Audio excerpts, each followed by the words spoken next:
Une pauvre fille sert un panier de bonbons et supplie le jeune milliardaire. « S'il vous plaît, monsieur, si je ne vends pas tout, mon frère ne mangera pas aujourd'hui. » Et sa réaction fut incroyable. Avant de commencer l'histoire, n'oubliez pas de laisser un like et de vous abonner à la chaîne pour voir plus d'histoires comme celle-ci. Grayson Bennett a poussé la porte vitrée du gratte-ciel plus fort qu'il ne l'avait prévu, et le son résonna dans le hall, alors qu'il ajustait sa cravate qui lui donnait l'impression de l'étrangler. 3 heures de réunion avaient épuisé son énergie et sa patience. « Monsieur Bennett, votre voiture sera là dans 5 minutes », la voix du gardien de sécurité semblait lointaine tandis que Grayson faisait un signe distrait de la main. « Je vais marcher un peu, Richard, dites au chauffeur qu'il n'a pas besoin de venir. » Le gardien sembla surpris, mais Grayson était déjà en train de partir. Le contraste entre la climatisation du bâtiment et la chaleur de la ville le frappa comme un coup de poing. À 16 étages au-dessus de son bureau se trouvait un sanctuaire de silence, avec une vue sur toute la ligne d'horizon en contrebas. C'était un monde complètement différent. Il desserra sa cravate et prit une profonde inspiration. Les rues pulsaient d'une vie si différente de celle des salles de conférence, avec ses vendeurs, ses touristes, ces gens ordinaires se précipitant pour attraper le métro. Grayson marcha sans but, essayant d'effacer de son esprit les chiffres et les graphiques de la présentation.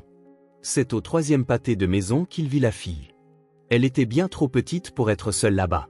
Ses cheveux bruns, en désordre, retombaient sur de grands yeux vigilants qui étudiaient chaque personne qui passait. Devant elle se trouvait un vieux panier rempli de bonbons aux couleurs vives, disposé avec l'étiquette « Bonbons par Hugh, $1 pièce ». Grayson s'arrêta. La voix de la fille était posée, presque comme répétée, mais ses petites mains sales tremblaient légèrement. « Combien pour tout le panier ?» demanda-t-il en se penchant pour être à sa hauteur. La fille fronça les sourcils, confuse, il semblait qu'elle n'avait jamais entendu cette question auparavant. « Je ne sais pas, il y a plein de bonbons. »« Comment tu t'appelles » dit-elle. « Allez, » répondit-elle en examinant l'homme dans son costume coûteux avec méfiance. « Enchanté, allez, je suis Grayson, » dit-il en souriant, mais l'expression de la fille resta sérieuse. « Pourquoi vends-tu des bonbons toute seule » Allez regarda autour d'elle avant de répondre, comme pour s'assurer que personne n'écoutait. « Si je ne vends pas tout, mon frère ne dîne pas ce soir. » Ces mots le frappèrent comme un éclair, direct, sans drame ni autocommisération, juste un fait cruel énoncé avec la simplicité brutale que seuls les enfants savent manier. Grayson sentit un nœud se former dans sa gorge. Ce n'était pas de la pitié, c'était de la reconnaissance, un écho lointain de sa propre enfance frappant à la porte de sa conscience. Pendant un instant, il se vit en elle, maigre, affamé, avec les mêmes ombres dans les yeux. « Je prends tout, » dit-il. Il sortit son portefeuille de la poche intérieure de sa veste. Les yeux de Haley s'écarquillèrent. « Tout ? Tout ? Combien penses-tu que ça vaut ?» demanda-t-elle, comptant mentalement $7, 73 cents, sa voix trahissant l'incertitude de quelqu'un qui a peur de perdre la vente en demandant trop. Grayson sortit un billet de $100 et le lui tendit. « Garde la monnaie. » Haley serra le billet comme s'il pouvait se déchirer, elle n'avait jamais vu autant d'argent d'un coup. « Tu n'as pas besoin de prendre les bonbons, » dit-elle soudain, « tu peux les revendre. » Grayson désigna le panier. La fille resta immobile, méfiante face à cette gentillesse inattendue. « Pourquoi ?» demanda-t-elle. « Parce que je sais ce que c'est d'avoir un frère affamé, » répondit-il simplement. Quelque chose changea dans le regard de Haley, une compréhension tacite. Elle glissa le billet dans une poche intérieure de sa veste usée, ajusta le panier et sourit pour la première fois, non pas d'un sourire de joie, mais de soulagement. « Merci, monsieur. » Grayson hocha la tête et se leva. Il commença à s'éloigner, mais jeta un dernier regard en arrière. Haley s'approchait déjà d'un autre passant, comme si de rien n'était, comme si sa vie ne dépendait pas de ce panier de bonbons. Des heures plus tard, dans le penthouse de son appartement, Grayson fit tourbillonner le whisky dans son verre en observant les lumières de la ville. La rencontre avec la fille restait gravée dans son esprit comme une blessure fraîchement ouverte. Il se souvint d'avoir eu 8 ans et de sa mère diluant la soupe pour qu'elle tienne jusqu'au repas suivant, du sentiment constant d'un estomac vide, du partage d'un demi-sandwich avec sa petite sœur, de la honte de porter des vêtements donnés à l'école. 25 ans s'étaient écoulés, mais la faim a une façon de s'imprimer dans la mémoire, le goût du besoin ne disparaît jamais complètement, même au milieu de dîners dans des restaurants chics et de réunions d'affaires à plusieurs millions de dollars. Il posa son verre sur la table basse et se dirigea vers la fenêtre. Quelque part là-bas, Haley et son frère pourraient être en train de prendre leur premier repas décent depuis des jours, mais qu'en serait-il de demain et d'après-demain ? $100 ne dureront pas éternellement.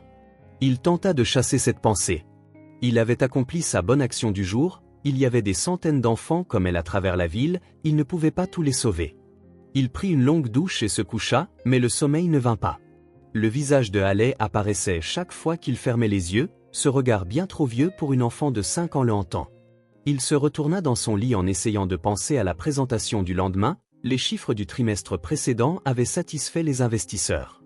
Rien ne fonctionnait, si je ne vends pas tout, mon frère ne dîne pas ce soir. La phrase résonnait impitoyablement quand l'horloge affichait 3h17. D'abord, Grayson s'assit au bord de son lit, se passa les mains sur le visage et prit une décision. Il devait la retrouver pour savoir où elle vivait, comment elle vivait, si quelqu'un prenait soin d'elle et de son frère. Ce n'était pas seulement de la charité ou de la culpabilité, c'était quelque chose de plus profond, un lien inexplicable. Cette fille, avec son petit panier de bonbons et des fardeaux bien trop lourds pour ses petites épaules, avait brisé quelque chose en lui, un mur soigneusement érigé entre son passé et son présent. Il se recoucha, plus calme, en se disant que demain, il retournerait dans cette rue, retrouverait Haley. Cette fois, il ne laisserait pas une rencontre fortuite se terminer par seulement $100 et un adieu. Alors que le sommeil finissait par le prendre, Grayson réalisa que, pour la première fois depuis des années, il ne pensait pas aux affaires, aux acquisitions ou aux profits. Il pensait à un panier de bonbons colorés et aux yeux d'une petite fille portant le poids du monde sur ses épaules, et d'une manière inexplicable, cela lui semblait plus important que tout le reste. La salle de réunion de Bennett Enterprises bourdonnait de voix enthousiastes. Les graphiques à l'écran montraient des flèches vertes pointant vers le haut, annonçant un trimestre exceptionnel. Grayson aurait dû être ravi, mais au lieu de cela, il tambourinait du bout des doigts sur la table en verre, distrait. « Monsieur Bennett, quelles sont vos réflexions sur l'expansion » Grayson cligna des yeux en revenant à la réalité, tous les regards étaient rivés sur lui. Il força un sourire et se redressa dans sa chaise. « Désolé, pourriez-vous répéter la question » Sa collaboratrice Clara fronça les sourcils. En 15 ans de collaboration, elle ne l'avait jamais vu aussi distrait lors d'une réunion importante. « Je suggère une pause de 10 minutes, dit-elle, aussi efficace que d'habitude. Lorsque la salle se vida, Clara s'approcha de lui. « Ça va, Grayson ? Tu sembles être à des millions de kilomètres aujourd'hui. »« Ça va, » répondit-il en se levant, se frottant les yeux. « Juste une mauvaise nuit de sommeil. » Il ne mentionna pas la véritable raison, une fille de 5 ans avec un panier de bonbons qui ne quittait pas ses pensées. Clara lui proposa un café aussi fort que possible. Elle sourit et s'en alla, le laissant seul avec ses pensées. Il se dirigea vers la grande fenêtre panoramique. En contrebas, les gens ressemblaient à des fourmis, toujours pressés, chacun menant sa propre vie. Parmi eux, Haley vendait à nouveau des bonbons. Peut-être l'argent avait-il tenu, peut-être son frère avait-il pu manger. Il ferma les yeux et se laissa envahir par des souvenirs qu'il revisitait rarement. Manhattan, il y a 30 ans, dans un petit appartement exigu qu'il partageait avec ses parents et sa sœur, son père Thomas Bennett travaillant à 2 emplois et n'ayant jamais assez d'argent, sa mère s'occupant de travaux de couture, acceptant n'importe quel boulot qu'elle pouvait trouver. Il se rappela une nuit en particulier avec une grande vivacité. Il avait 7 ans, son père était rentré tard, épuisé, avec une petite boîte à emporter de nourriture chinoise. « C'est tout ce que j'ai pu faire aujourd'hui », avait-il dit, la honte alourdissant chacun de ses mots. Sa mère avait souri en partageant le repas en 4 petites portions, un bol pour chacun. Grayson se souvint de la lenteur avec laquelle ses parents mangeaient, feignant d'être rassasiés, tandis que lui et sa sœur dévorions nos parts. Des années plus tard, il réalisa qu'il ne mangeait presque pas pour que les enfants puissent en avoir davantage. Un autre souvenir, son 10e anniversaire, sans fête, sans amis invités, juste un minuscule cupcake avec une seule bougie. Son père avait pleuré lorsque Grayson l'avait soufflé, le seul cadeau qu'il pouvait se permettre. Le lendemain matin, Grayson retrouva son père assis droit, toujours en uniforme, ayant travaillé toute la nuit pour acheter ce cupcake. « Ton café extra fort », la voix de Clara le ramena au présent. Les gens recommençaient à entrer dans la salle de réunion. Grayson la remercia et prit une gorgée, le liquide amer aiguisant sa concentration, mais pas assez pour le reste de la journée. Il signa des papiers, répondit au téléphone et assista à 2 autres réunions, tout cela en pilote automatique, son esprit revenant sans cesse à Haley et à son frère qu'il n'avait même pas rencontrés. La détermination de ses enfants face à d'énormes responsabilités sur de si petites épaules, tout comme il l'avait ressenti il y a des décennies. Vers 17h, il se leva brusquement. « Clara, annule le reste de mes rendez-vous, et reporte la visioconférence avec Tokyo à demain, il y a un imprévu. Clara l'observa, inquiète, mais hocha la tête. Elle le connaissait trop bien pour questionner son ton. 20 minutes plus tard, Grayson marchait sur le même trottoir où il avait trouvé Haley la veille. Cette fois, il portait des vêtements plus simples, un jean et une chemise boutonnée, sans cravate, des baskets. Il voulait être moins visible. Il erra pendant près d'une heure, scrutant chaque coin, chaque ruelle, sans le moindre signe de la fille. Alors que le ciel commençait à s'assombrir, le découragement monta. Peut-être avait-elle trouvé un autre endroit, ou peut-être que $100 avaient suffi et qu'elle n'avait pas besoin de travailler aujourd'hui. Il était sur le point d'abandonner lorsqu'il la vit. Haley marchait précipitamment, avec le même panier vide balancé à son bras.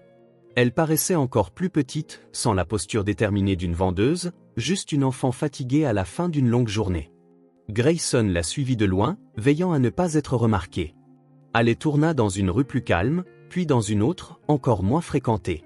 Les environs changeaient radicalement. Les immeubles de luxe laissaient place à des structures délabrées et à des terrains vagues abandonnés. Elle s'arrêta devant une vieille caravane stationnée à l'arrière d'un terrain vague, entourée d'une basse clôture rouillée. Grayson se cacha derrière un arbre en observant Haley. Elle frappa 3 fois à la porte métallique avec un rythme précis. La porte s'ouvrit, et un petit garçon sauta littéralement dans ses bras. Ses cheveux étaient blonds et en désordre, ses vêtements trop grands pour sa silhouette mince, il ne devait pas avoir plus de 3 ans. « Caleb, fais attention, tu vas me renverser. » La voix de Haley sonna différemment, plus légère, plus enfantine. Le garçon dit quelque chose que Grayson n'entendit pas. Haley rit et lui montra le panier vide, puis sortit une poignée de billets froissés de sa poche. Les yeux du garçon s'illuminèrent.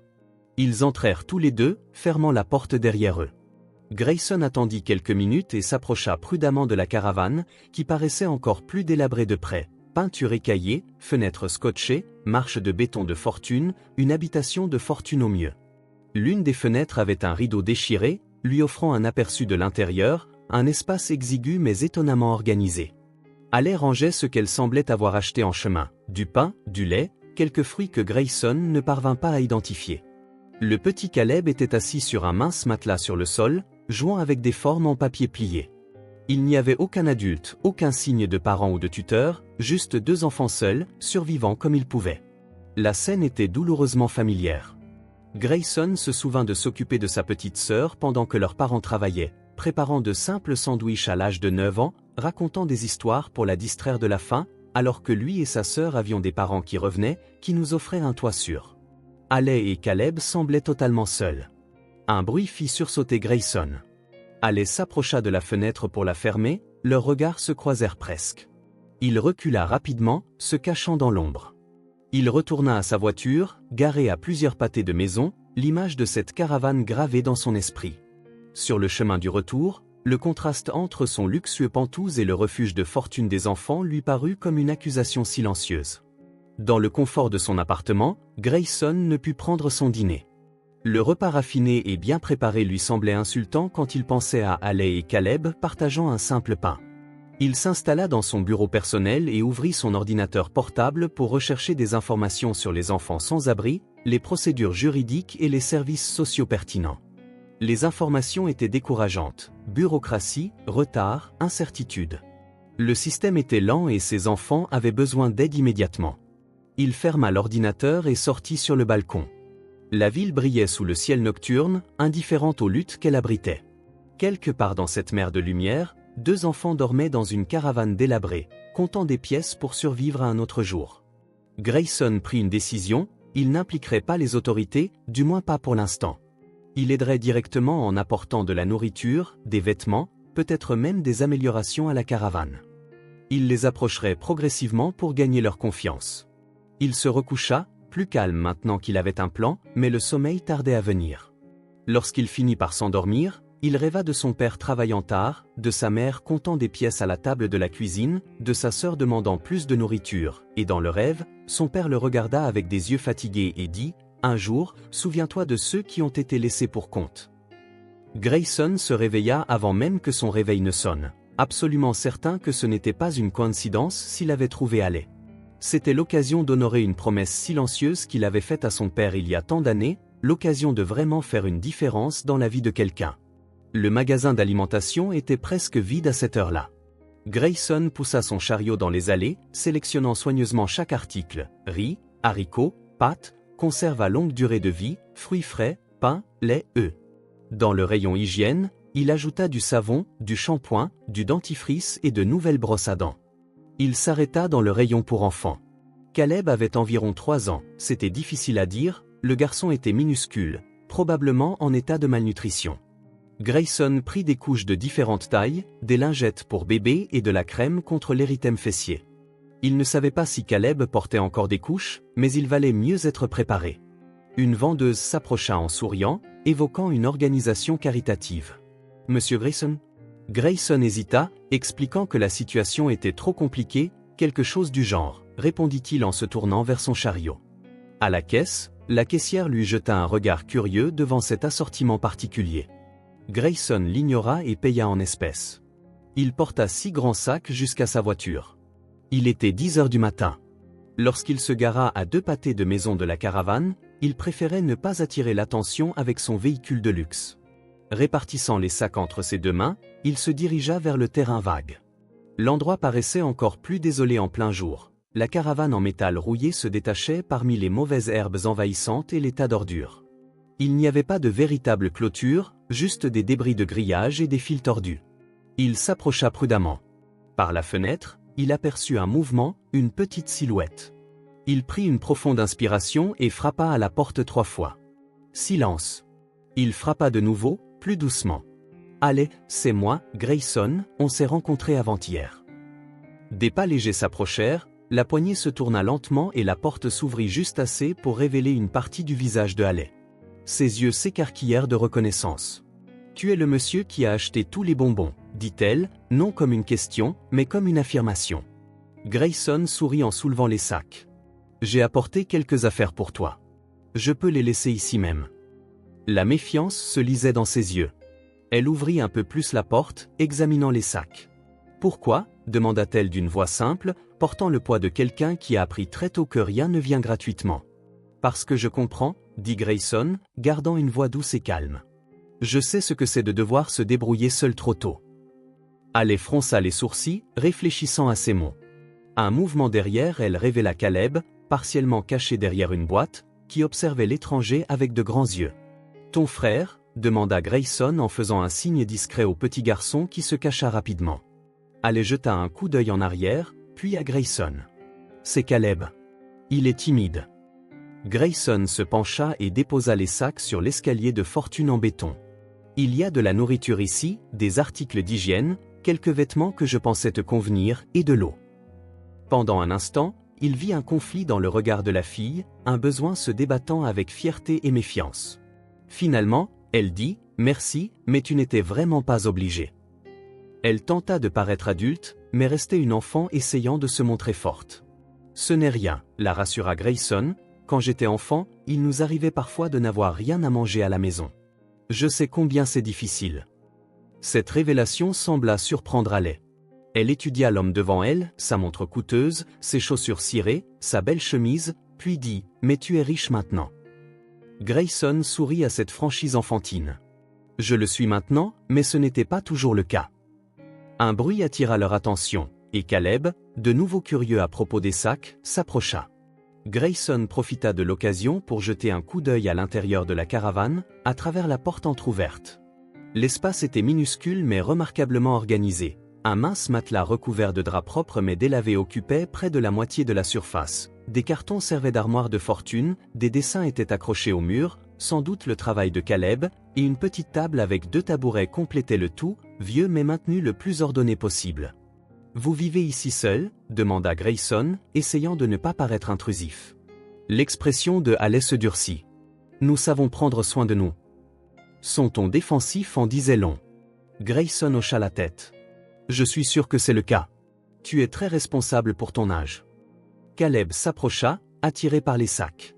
Haley lui murmura quelque chose, et le garçon tendit la main pour prendre l'un des sacs, où se voyait le coin d'une barre chocolatée. « Vas-y, » encouragea Grayson en souriant, « il y en a encore. » Haley hésita, puis sortit la barre chocolatée et la tendit à Caleb, qui la serra contre sa poitrine comme un trésor. Je devrais y aller maintenant, dit Grayson, sentant que prolonger l'interaction pourrait les mettre mal à l'aise. Puis-je revenir demain? Apporter encore des choses? Un éclat de conflit traversa le regard de Haley. Elle jeta un coup d'œil à son frère, au sac, puis à Grayson. Si tu veux, répondit-elle en haussant les épaules, comme si cela lui était indifférent. Grayson hocha la tête et recula. À demain, alors. Il commença à s'éloigner, mais la voix de Haley l'arrêta. Monsieur Grayson, merci. La gratitude, bien que timide, était sincère. Grayson sourit et fit un signe de la main en partant. Il jeta un dernier regard en arrière et vit Haley et Caleb dans l'embrasure de la porte, en train de rentrer les sacs à l'intérieur. Pendant un instant, le petit Caleb fit un signe de la main timidement avant de disparaître dans la caravane, sur le chemin du retour vers la voiture. Grayson fit des notes mentales sur ce qu'il pourrait apporter la prochaine fois. Des vêtements plus appropriés pour eux deux, peut-être des jouets pour Caleb, du matériel scolaire pour Haley, est-ce qu'elle allait même à l'école? Plus important encore, ils devaient gagner leur confiance, connaître toute leur histoire, comprendre comment deux enfants si jeunes en étaient venus à vivre seuls dans une caravane abandonnée. Le premier pas avait été franchi, ce n'était pas grand-chose, mais c'était un début.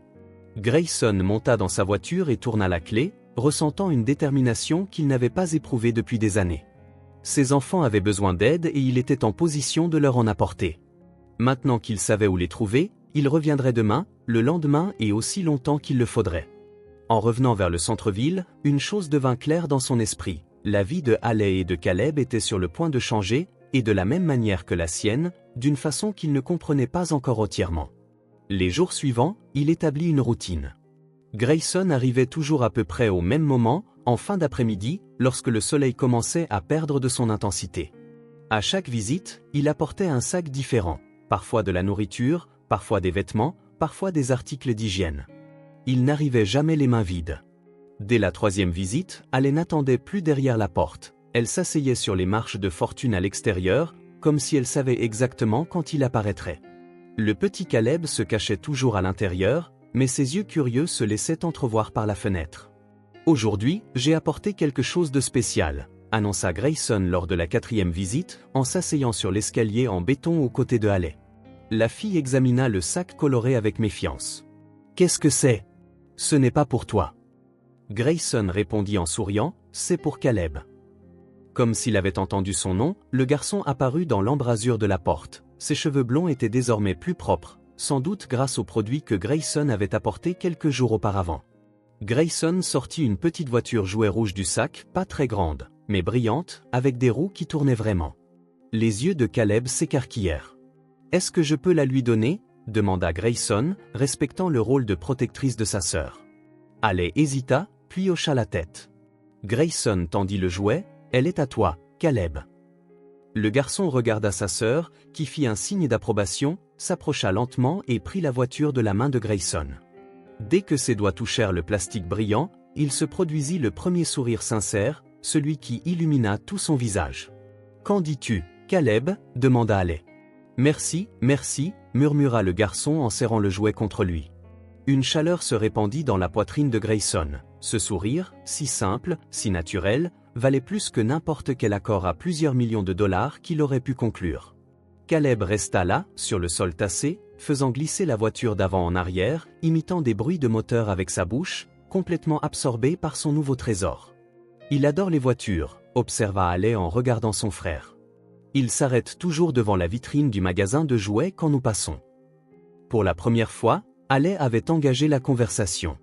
Grayson considéra cela comme une petite victoire. « Et toi, qu'est-ce que tu aimes » demanda-t-il à la fille. Elle haussa les épaules. « Je n'ai pas beaucoup de temps pour aimer des choses. » Cette réponse, si mature et triste, brisa le cœur de Grayson. « Vous êtes ici depuis longtemps, seul » demanda-t-il. Haley resta silencieuse pendant plusieurs secondes, semblant hésiter à lui faire confiance, puis finit par parler. « Pratiquement 1 an. Notre père est parti quand Caleb avait 2 ans. Il n'est tout simplement jamais rentré du travail un jour. » Ses yeux se fixèrent vers un point lointain. Maman disait qu'il avait trouvé une autre famille, une meilleure. Grayson ne l'interrompit pas, la laissant parler à son propre rythme. Ensuite, maman est tombée malade. Elle toussait, avait de la fièvre et était toujours si fatiguée. Haley jouait avec l'ourlet de sa chemise. Un jour, Elle est partie à l'hôpital pour obtenir des médicaments. Elle m'a dit de garder Caleb jusqu'à son retour. Cette nuit-là, sa voix affaiblit un peu. Elle n'est jamais revenue. Ni cette nuit, ni le lendemain. Ça fait combien de temps? Demanda doucement Grayson. Je ne sais pas, beaucoup de jours. Caleb porte encore des couches? Grayson fit un calcul mental. S'il a environ 3 ans maintenant, et que tout cela s'est passé alors qu'il portait encore des couches, comment vous êtes-vous retrouvé ici, dans cette caravane? Nous ne pouvions pas rester dans l'appartement. Le propriétaire est venu, et j'ai dû me cacher avec Caleb. Après son départ, j'ai pris nos affaires et nous sommes partis. Elle parla d'un ton d'une froideur dérangeante. Nous avons beaucoup marché, dormi dans la rue quelques nuits, puis nous avons trouvé cette caravane abandonnée.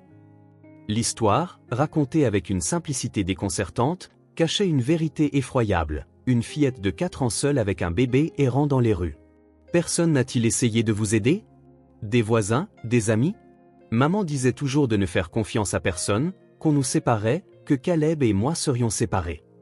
Ale regarda son frère, toujours absorbé par le jeu avec sa voiture. Je ne pouvais pas laisser cela se produire. Grayson sentit une boule se former dans sa gorge. Tu sais, Ale, moi aussi j'ai grandi dans une maison où nous avions à peine quoi manger. Elle le regarda avec scepticisme. Mais toi, tu conduis une grosse voiture et tu as des vêtements de luxe maintenant. Oui, je le fais, mais à mon âge, il nous arrivait parfois de ne même pas avoir de dîner. Grayson observa ses mains en se rappelant, mon père travaillait à 2 emplois, ma mère cousait pour gagner un peu d'argent, et même alors, ce n'était jamais suffisant. Ale le regarda intensément, cherchant un signe d'inquiétude. Une fois, j'ai passé 3 jours à ne manger que du pain rassis avec de l'eau et du sucre, et ma petite sœur a pleuré de faim. Je lui ai donné ma part, comme je le fais avec Caleb. Exactement comme toi, murmura Ale. Grayson sourit doucement. Tu es très courageuse, tu sais. La fille ne répondit pas, mais quelque chose changea dans son regard, la méfiance s'estompa un peu, remplacée par une compréhension née d'expériences partagées. Le soleil commença à se coucher. Caleb, fatigué de jouer, se rapprocha de Grayson jusqu'à ce qu'il soit pratiquement assis à côté de lui, tenant toujours sa voiture. Il commence à faire froid, nota Grayson, sentant la température chuter. Ale se leva. On ferait mieux d'entrer. Elle regarda Grayson, après une brève hésitation, ajouta, tu peux venir aussi, comme ça nous n'aurons pas à laisser les affaires dehors. Cette invitation, formulée si naturellement, représentait un énorme pas de confiance. Grayson hocha la tête, essayant de ne pas montrer sa surprise.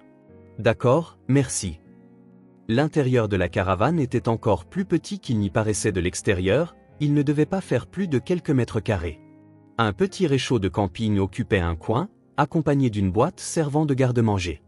Le mince matelas occupait près de la moitié de l'espace au sol. Un rideau de fortune séparait ce qui devait être une minuscule salle de bain.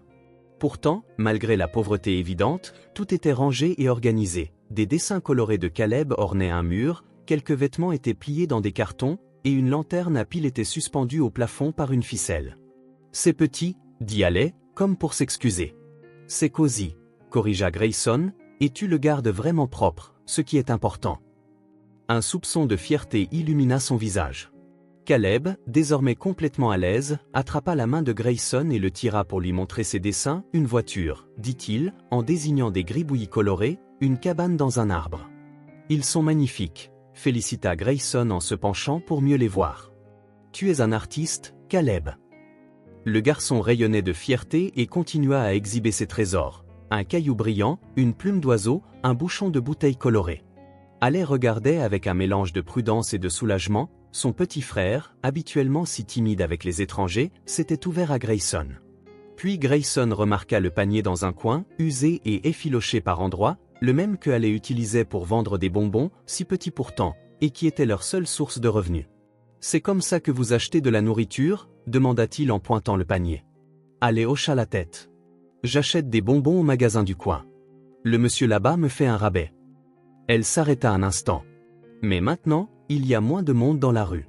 Parfois, je reviens avec beaucoup de bonbons restants et très peu d'argent. » Grayson jeta un coup d'œil au panier, puis regarda les 2 enfants. Une décision se forma dans son esprit. « Ale, tu n'es plus obligé de vendre des bonbons. » La fille fronça les sourcils. « Comment ferons-nous pour acheter de la nourriture ?»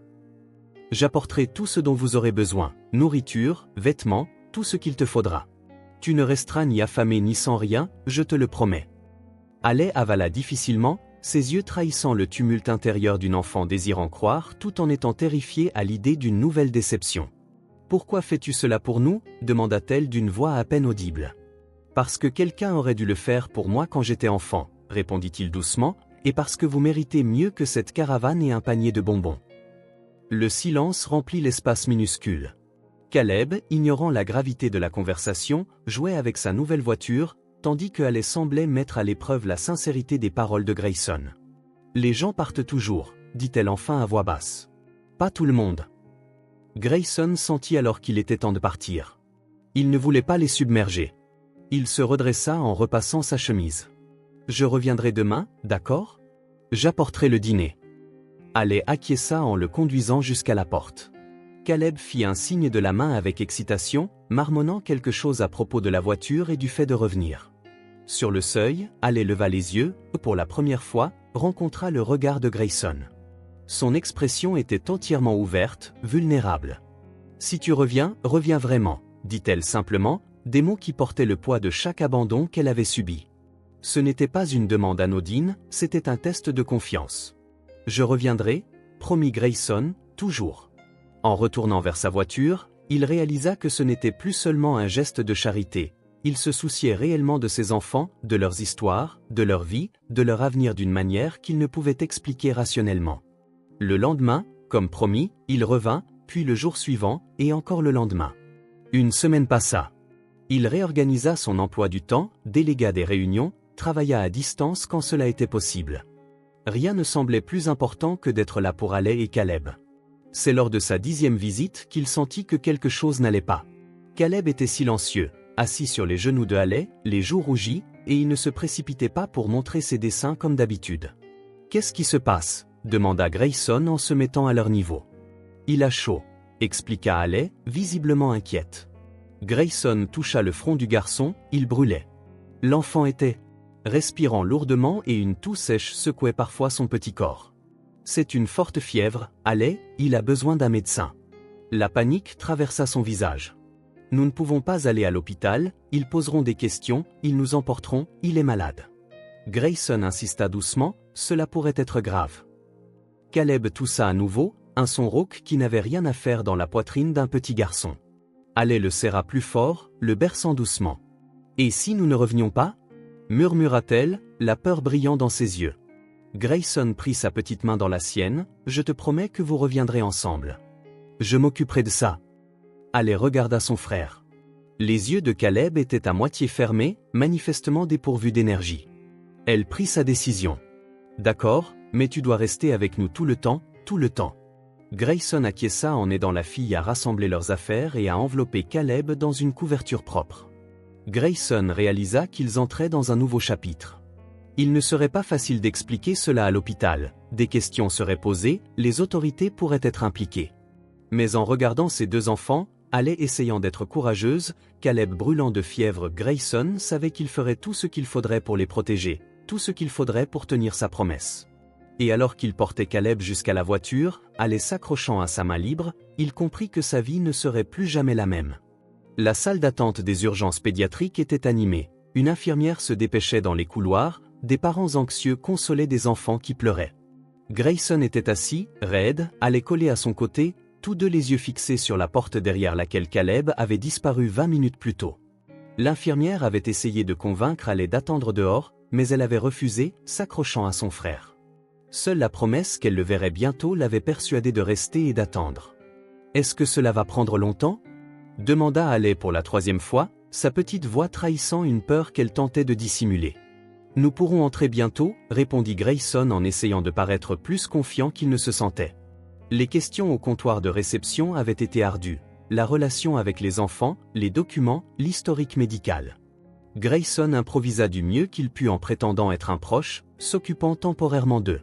Sa carte de crédit Platinum et quelques billets discrets remis à la main de la superviseure administrative facilitèrent le processus. Monsieur Bennett, une jeune doctoresse avec un stéthoscope autour du cou, s'approcha. « Pourriez-vous venir avec moi, s'il vous plaît ?»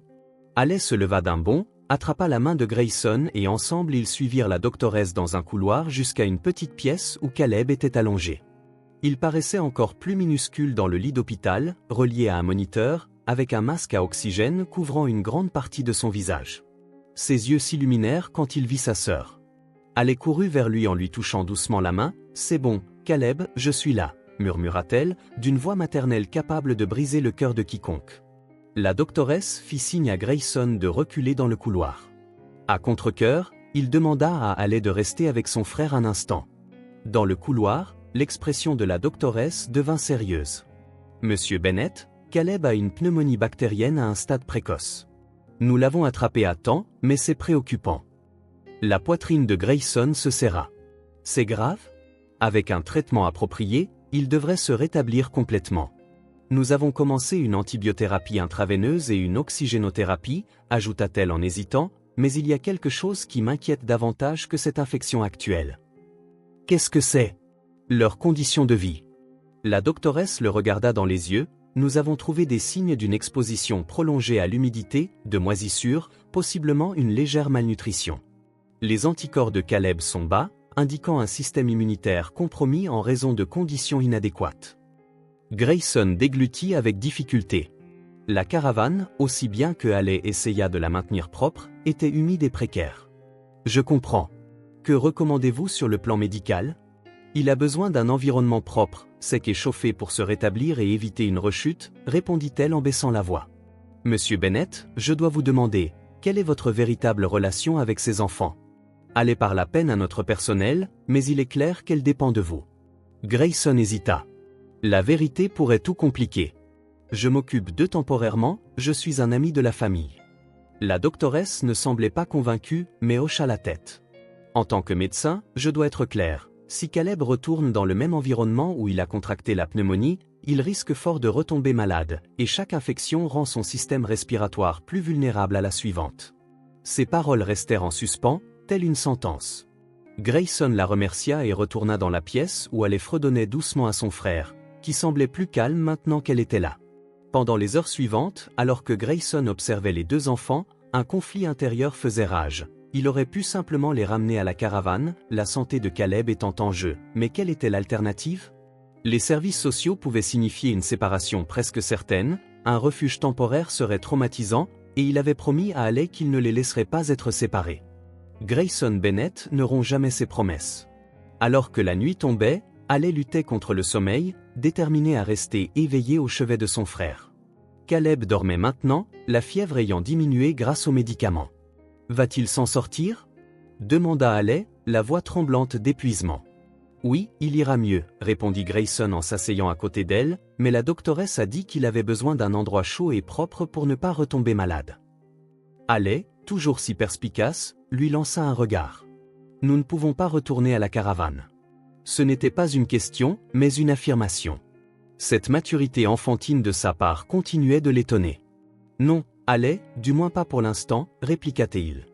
Le silence qui suivit était lourd. La fille regarda son frère endormi, sa petite poitrine montant et descendant plus régulièrement maintenant. Vont-ils nous séparer ? demanda-t-elle enfin, d'une voix à peine audible. Nous enverrons-ils dans des endroits différents ? La vulnérabilité de sa question transperça Grayson telle une lance. Il s'agenouilla devant elle, soutenant son regard. Non, je t'ai promis que cela n'arriverait pas, souviens-toi. Elle hocha la tête, toujours pas entièrement convaincue. J'ai une idée, poursuivit Grayson. Et si vous restiez tous les deux avec moi pendant un moment ? J'ai un grand appartement avec des chambres supplémentaires, juste jusqu'à ce que Caleb soit complètement rétabli. L'offre resta en suspens dans l'air. Haley le regarda avec une intensité bien au-delà de ses années, évaluant les risques comme une adulte. Est-ce loin de la caravane ? demanda-t-elle, toujours un peu pragmatique. Nous pourrons retourner chercher tes affaires, les dessins de Caleb et la voiture que tu lui as donnée, nous rapporterons tout ce que tu veux, ajouta-t-il. Elle se mordit la lèvre en réfléchissant. Et après, une fois qu'il ira mieux ? La question surprit Grayson, il n'avait pas envisagé les choses jusque-là lui-même. Nous pourrons en décider plus tard ensemble, pour l'instant, l'important c'est la santé de Caleb. Haley regarda de nouveau son frère endormi, si fragile dans ce lit d'hôpital. Son esprit était déjà décidé avant qu'elle ne parle. D'accord, nous irons avec toi alors, ajouta-t-elle rapidement, mais seulement jusqu'à ce qu'il aille mieux. Grayson ressentit un sursaut de soulagement mêlé à quelque chose de plus complexe, un sentiment de responsabilité bien au-delà de quelques visites amicales. Soudain, il avait 2 vies complètement dépendantes de lui. Juste jusqu'à ce qu'il aille mieux, dit-il, bien qu'il sache au fond de lui que tout avait changé pour toujours. Cette nuit-là, une fois que Haley finit par succomber au sommeil dans le fauteuil d'hôpital, Grayson passa des appels, réorganisa son emploi du temps pour les semaines à venir, annula des voyages et des réunions. Clara, son assistante, fut surprise par ses instructions de préparer l'appartement, mais ne posa pas de questions. Le médecin de garde l'informa que Caleb devrait rester à l'hôpital pendant au moins 3 jours pour s'assurer que les antibiotiques fonctionnaient.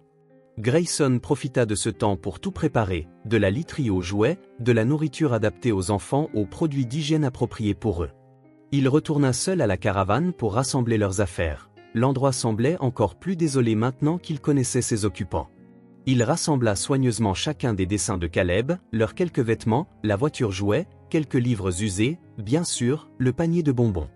Il savait combien cela comptait d'aider. Le 3e après-midi, le médecin finit par sortir Caleb de l'hôpital avec une liste de médicaments, des recommandations de suivi et un regard sincère d'inquiétude qui en disait plus que des mots. « Prenez bien soin d'eux », dit-elle simplement en remettant à Grayson les ordonnances. « Je le ferai », répondit Grayson avec une conviction qui le surprit lui-même, alors qu'il aidait Haley à installer Caleb à l'arrière de la voiture. Il réalisa qu'il ne les emmenait pas simplement chez lui, il leur faisait une place dans sa vie, un espace dont il ignorait l'existence jusqu'à ce qu'il rencontre une petite fille vendant des bonbons sur le trottoir. « Où allons-nous » demanda Caleb, encore faible mais curieux, fixant le paysage par la fenêtre de la voiture. « À la maison » répondit Haley, avant que Grayson ne puisse parler. Pour l'instant, Grayson sourit dans le rétroviseur, démarra le moteur et s'éloigna, laissant derrière lui l'hôpital, symboliquement, l'ancienne vie des enfants, et peut-être, pensa-t-il, la sienne également. L'ascenseur monta silencieusement jusqu'au dernier étage.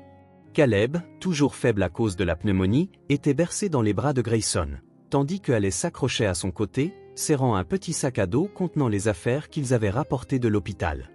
Personne ne parlait, le seul son était la respiration encore légèrement laborieuse de Caleb. Lorsque les portes s'ouvrirent directement sur le hall privé de l'appartement, Haley fit un pas hésitant hors de l'ascenseur, les yeux écarquillés en découvrant l'espace, et murmura. Grayson hocha la tête, se déplaçant dans ses bras pour atteindre la clé. « Oui, c'est mon appartement », déclara-t-il. Haley resta sur le seuil, comme si le franchir pouvait être un saut trop grand. Grayson comprit son hésitation. « On y va ?» Caleb a besoin de se reposer. La mention de son frère fut suffisante pour pousser Haley à avancer, elle mettait toujours ses besoins avant sa propre peur ou méfiance. L'appartement était un duplex en penthouse avec des baies vitrées du sol au plafond offrant une vue sur toute la ville en contrebas. La décoration était élégante mais non austère, avec des tons neutres, un mobilier contemporain et des œuvres d'art soigneusement choisies. Tout était propre, organisé et manifestement coûteux. « C'est tellement grand », dit Haley en tournant lentement pour tout absorber. Le contraste avec la caravane n'aurait pas pu être plus saisissant. La surface totale de la caravane aurait facilement tenu dans ce salon. « Laisse-moi te montrer où tu vas dormir », dit Grayson en les guidant dans un couloir. « J'ai aménagé une chambre pour vous deux », ajouta-t-il. Il ouvrit la porte d'une chambre d'amis qu'il avait aménagée ces derniers jours, les murs étaient d'une douce teinte bleue, il y avait un lit double, dans un coin, un petit lit pour tout petit avec des barrières improvisées. Une table basse près de la fenêtre était dotée de papier neuf et de crayons, une lampe douce offrait une lumière tamisée. « Je pensais que Caleb pourrait utiliser le petit lit, près de toi », expliqua-t-il. « Si tu préfères, je peux aménager une autre chambre, proposa-t-il. Haley secoua la tête. « Non, c'est mieux si nous restons ensemble. » Grayson déposa doucement Caleb sur le lit le plus grand pour l'instant. Le garçon, épuisé par sa sortie de l'hôpital, parcourait la chambre des yeux d'un air curieux. « Le mien » demanda-t-il en pointant le lit pour tout petit. « Oui, c'est ton lit », confirma Grayson. « Et ici est le mien, pour que vous soyez proches l'un de l'autre. » Haley posa son sac à dos sur le sol et s'approcha lentement de la fenêtre. La ville s'étendait en contrebas comme un tapis de lumière. « Je n'ai jamais vu New York à une telle hauteur, on dirait un autre monde », murmura-t-elle. Grayson lui laissa l'espace pour explorer la pièce par elle-même, il sentit qu'elle avait besoin de temps pour assimiler ce changement drastique. « Je vais préparer quelque chose à manger », dit-il. Vous devez avoir faim, mettez-vous à l'aise, cette pièce est désormais à vous, ajouta-t-il. Il laissa la porte légèrement entr'ouverte et se dirigea vers la cuisine. Bien qu'il cuisinât rarement, préférant généralement commander ou laisser une gouvernante s'occuper des repas, il ressentait aujourd'hui le besoin de faire quelque chose lui-même. Il ouvrit le réfrigérateur que Clara avait soigneusement approvisionné selon ses instructions, œufs, lait, pain, fruits frais, légumes, viande. Il opta pour quelque chose de simple et réconfortant, des pâtes avec une sauce au fromage douce, de petits morceaux de poulet grillé et des légumes à la vapeur, une nourriture adaptée aux enfants et légère pour le système de récupération de Caleb. Pendant qu'il cuisinait, il entendit occasionnellement de faibles murmures venant de la chambre. Haley devait probablement faire découvrir la pièce à Caleb, lui décrivant ce qu'elle voyait. 20 minutes plus tard, Grayson retourna dans la chambre et trouva Haley assise sur le bord du lit, peignant doucement les cheveux de Caleb du bout des doigts. Le garçon semblait plus alerte désormais, pointant du doigt par la fenêtre les lumières de la ville. « Le dîner est prêt », annonça Grayson. « Ce n'est rien d'extravagant, mais j'espère que cela vous plaira. » Haley aida Caleb à se lever. Il était encore faible, mais insista pour marcher, serrant la main de sa sœur.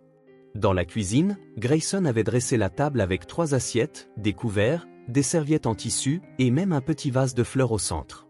Cela ressemblait à quelque chose sorti d'un magazine de décoration, une famille normale sur le point de partager un repas, sauf qu'il n'était pas encore une famille. Grayson pensa, surpris par la tournure de ses propres idées. Il a besoin de quelque chose pour s'asseoir, observa Haley de manière pragmatique. Il est trop petit pour cette chaise.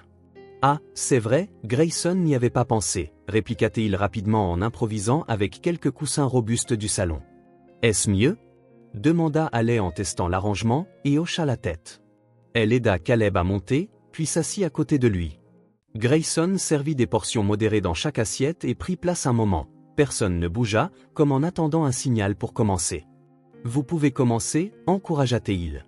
Haley prit sa fourchette, mais avant de manger, elle aida Caleb à tenir la sienne correctement. Le garçon regarda les pâtes avec méfiance. C'est bon, l'assura Grayson, essaie. Caleb prit une petite bouchée et ses yeux s'illuminèrent. Bientôt, il mangeait avec enthousiasme. Haley goûta la sienne plus prudemment, mais il semblait qu'elle l'aimait aussi. Elle mangea lentement, avec des manières étonnamment polies pour une enfant qui avait grandi dans de telles conditions précaires. « Ta mère t'a-t-elle appris à manger ainsi ?» demanda Grayson, remarquant comment Haley corrigeait doucement la posture de Caleb. Un éclair de tristesse traversa son visage.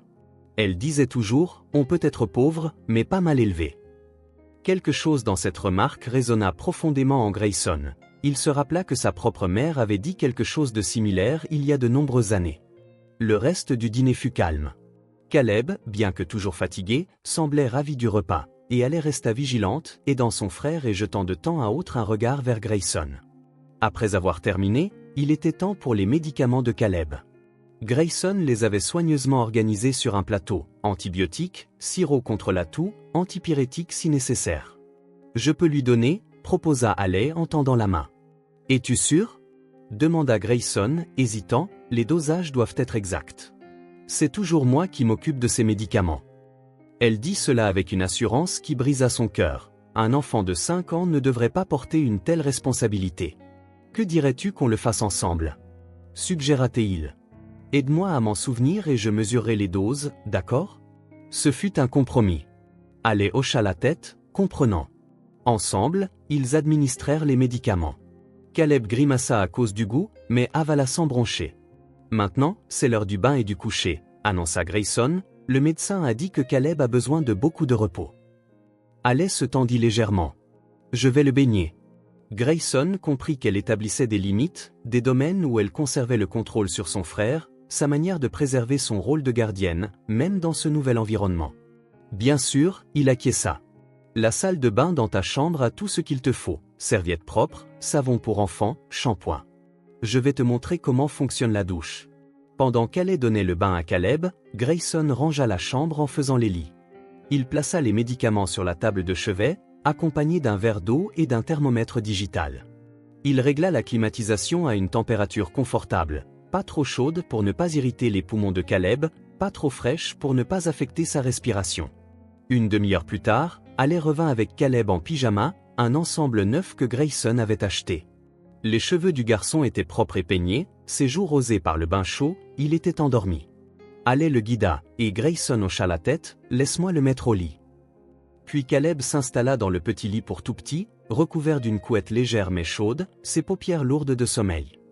Allez s'assit à côté de lui, comme elle le faisait probablement chaque soir dans la caravane. Veux-tu que je te raconte une histoire? Proposa Grayson. Caleb hocha la tête, déjà endormi. Allez sembla surprise, mais ne s'y opposa pas.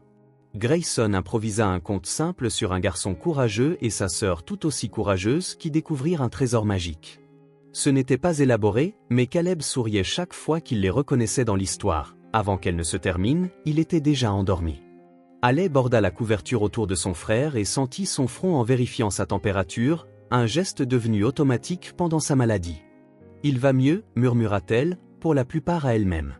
« Oui, il va mieux, le médicament fait effet » répondit Grayson en se levant. « Tu devrais te reposer aussi, allez, ça a été une longue journée. » La fille hocha la tête, mais ne fit aucun geste pour se coucher. « Je resterai éveillée un peu plus longtemps, juste pour m'assurer qu'il va bien. » Grayson reconnut sa détermination, il n'y avait aucun intérêt à discuter. « D'accord, je serai dans la pièce d'accent grave côté si tu as besoin de quoi que ce soit. Appelle-moi » commença-t-il à partir, mais Allez l'arrêta. « Merci, dit-elle à voix presque basse, de nous avoir laissé rester, de nous avoir aidés, Caleb. » La gratitude simple et sincère toucha profondément Grayson. « Tu n'as pas à me remercier. Allez, je suis content que tu sois là, réalisa-t-il avec surprise en comprenant qu'il était vraiment heureux de les avoir auprès de lui. Il quitta leur porte entr'ouverte et alla dans sa propre chambre. Il prit une douche rapide et se coucha, mais le sommeil ne vint pas, son esprit était rempli de soucis et de questions. L'appartement qui, autrefois, semblait si silencieux et paisible, était maintenant rempli de vie, deux petites vies qui, d'une manière ou d'une autre, s'étaient entremêlées à la sienne. Après une heure d'agitation, il se leva silencieusement et alla vérifier les enfants. Par la porte légèrement entr'ouverte, il jeta un coup d'œil à l'intérieur. Caleb dormait profondément, sa respiration plus régulière qu'elle ne l'avait été depuis des jours. Allez avait finalement cédé à l'épuisement, elle était allongée en diagonale sur le grand lit, encore habillée, un bras étendu vers le lit de son frère, comme si, même en dormant, elle avait besoin de le protéger. Grayson entra dans la pièce et la recouvrit doucement d'une légère couette. La fille ne se réveilla pas, elle était trop fatiguée. Il alla vers Caleb et sentit délicatement son front, encore un peu chaud, mais rien comparé à la forte fièvre d'avant. Puis il s'affala dans le fauteuil dans le coin, décidant de surveiller la température de Caleb pendant la nuit. Ne se faisant pas confiance pour se réveiller si le garçon avait besoin de quelque chose, il préféra rester là. Alors qu'il regardait les deux enfants dormir, il sentit quelque chose de bizarre et de nouveau monter en lui. Un mélange de protection, d'inquiétude et d'autre chose, quelque chose qui pourrait s'appeler l'appartenance. Son luxueux Pentouse, autrefois si vide et impersonnel, ressemblait soudain à un foyer où non pas à cause du mobilier coûteux ou de la vue à couper le souffle, mais à cause de ces deux enfants qui, contre toute attente, avaient trouvé leur chemin dans sa vie autrefois solitaire. Grayson avait toujours eu du succès, de l'argent, de la reconnaissance, mais quelque chose avait toujours manqué, quelque chose dont il n'avait même pas su trouver le nom. Assis dans ce fauteuil en regardant Alley et Caleb, il réalisa ce que c'était. La connexion, le sentiment d'être vraiment important pour quelqu'un, non pas à cause de ce qu'il possédait ou avait accompli, mais simplement parce qu'il était là. La nuit passa et Grayson resta vigilant, vérifiant doucement la température de Caleb, ajustant sa couverture, s'assurant que tout allait bien. Quand le garçon toussa dans son sommeil, Grayson était là pour le soulever légèrement, l'aidant à respirer plus aisément. Quand Alley murmura quelque chose d'inintelligible dans un rêve agité, il lui toucha doucement l'épaule, la calmant sans la réveiller. Dehors, la ville ne dormait jamais vraiment, les lumières clignotaient, des voitures passaient de temps en temps, la vie urbaine continuait sans pause. Mais ici, dans cette pièce calme, quelque chose prenait forme, peut-être une famille, ou du moins une connexion plus profonde que Grayson n'avait jamais connue. L'aube le trouva toujours dans le fauteuil, fatigué mais en paix, pour la première fois depuis des années, peut-être depuis l'enfance. Grayson Bennett ne se sentait pas seul, et cette simple et profonde réalisation comblait un vide dans son cœur qu'il n'avait pas su exister. 3 semaines s'étaient écoulées depuis que Alley et Caleb avaient commencé à vivre avec Grayson. Ce qui était censé être temporaire devenait, jour après jour, de plus en plus permanent. Caleb avait presque complètement récupéré, sa toux avait disparu et la couleur était revenue à ses joues.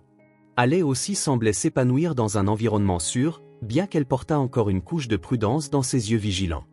Grayson était assis dans son bureau à domicile, fixant son écran d'ordinateur, tandis que les enfants dessinaient dans le salon. Une simple question posée par le personnel de l'école primaire la veille avait déclenché son inquiétude actuelle. « Êtes-vous le père ou le tuteur légal ?» La question fut posée lorsqu'il emmena aller visiter une école potentielle. Il balbutia, offrant une explication vague sur le fait d'être un tuteur temporaire. La femme accepta sa réponse, bien que ses yeux trahissent un doute. La vérité était indéniable, il n'y avait aucune base légale pour l'arrangement actuel. À tout moment, quelqu'un pourrait s'interroger sur la raison pour laquelle ses enfants étaient sous sa garde, voire pire, ils pourraient être emmenés et placés en famille d'accueil.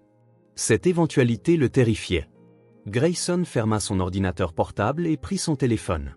Il y avait un contact qu'il n'avait pas utilisé depuis des années, Diana Cole, qu'il avait rencontrée lors d'un événement caritatif pour enfants vulnérables. C'était une travailleuse sociale respectée, connue pour sa compétence, et surtout, pour sa discrétion. L'appel fut bref. Diana, surprise par ce contact inattendu, accepta de le rencontrer dès cet après-midi. Seront-ils bien seuls pendant quelques heures ? Demanda Clara, son assistante, qui avait aidé les enfants de temps en temps. En fait, je ne veux pas les laisser seuls, répondit Grayson. Pourrais-tu rester avec eux jusqu'à mon retour ? Je sais que ce n'est pas dans ta description de poste, mais... Clara intervint en souriant. D'ailleurs, Caleb m'a déjà promis de me montrer comment dessiner des éléphants. Grayson la remercia et se dirigea vers le salon où Haley et Caleb étaient plongés dans leurs dessins. Je dois sortir pendant quelques heures, annonça-t-il. Clara restera avec vous, ajouta-t-il. Haley leva les yeux de son dessin. Où vas-tu ? Tu vas t'occuper de quelque chose d'important, dit-il en s'asseyant à côté d'elle, à propos de vous deux, en fait. La fille se tendit visiblement, la peur de l'abandon n'étant jamais loin. Vont-ils nous envoyer ailleurs ? Demanda-t-elle doucement, afin que Caleb n'entende pas. Grayson prit sa petite main dans la sienne. Non, Haley, c'est le contraire. Je vais parler à quelqu'un qui peut t'aider à s'assurer que tu restes ici avec moi. Légalement ? Légalement, oui, pour que personne ne puisse vous séparer ou vous emporter, afin que nous puissions être. Il hésita, cherchant la bonne expression, une famille officielle. Les yeux de Haley s'écarquillèrent en assimilant cette information. Elle ne sourit pas, ne montra aucune excitation manifeste, mais Grayson remarqua que ses épaules se détendirent, comme si un poids invisible avait été partiellement levé. « Tu reviendras » demanda-t-elle simplement. « Toujours » répondit-il, la même promesse qu'il répétait chaque matin avant de partir pour le travail.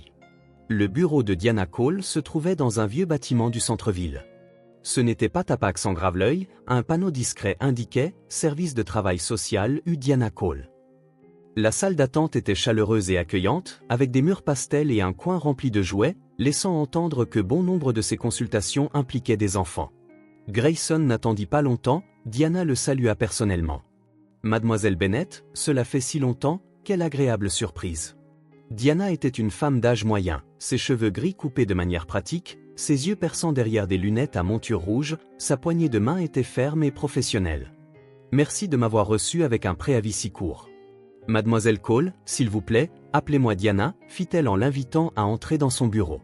Au téléphone, vous avez mentionné quelque chose de sensible concernant des enfants, reprit-elle.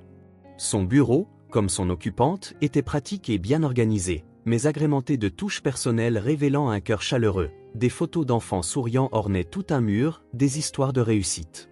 Grayson devina. Diana s'assit, indiquant la chaise en face d'elle. « Comment puis-je vous aider ?» Grayson prit une profonde inspiration et commença à tout lui raconter. La rencontre avec Haley, la vente de bonbons, la découverte de la caravane, ses visites ultérieures, la maladie de Caleb, le déménagement dans son appartement. Il ne retint rien, sachant qu'un détail manquant pourrait compromettre le processus par la suite. Diana écouta attentivement, prenant des notes de temps à autre, sans jamais porter de jugement. Lorsque Grayson eut terminé, elle resta silencieuse quelques instants pour organiser ses pensées. « Laissez-moi voir si j'ai bien compris, dit-elle enfin. Vous avez trouvé 2 enfants, Haley, 5 ans, et Caleb, 3 ans, vivant seuls dans des conditions précaires. Vous avez essayé d'aider avec des provisions au début, jusqu'à ce que le garçon tombe malade et nécessite une hospitalisation. Maintenant, ils vivent avec vous depuis 3 semaines, sans aucun cadre légal. » Grayson hocha légèrement la tête, mal à l'aise face à la manière factuelle dont elle résumait la situation. « Cela semble mauvais quand on le dit comme ça, n'est-ce pas ?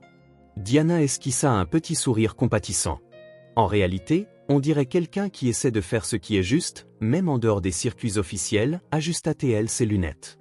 Mais maintenant, nous devons officialiser cela, et il y a plusieurs voies possibles, ajouta-t-elle en sortant un bloc-notes et en commençant à écrire. Premièrement, nous devons établir le statut légal des enfants. Vous avez mentionné que la mère est partie pour des soins médicaux et n'est jamais revenue, et que le père les a abandonnés il y a des années. Oui, c'est ce qu'Alé a dit.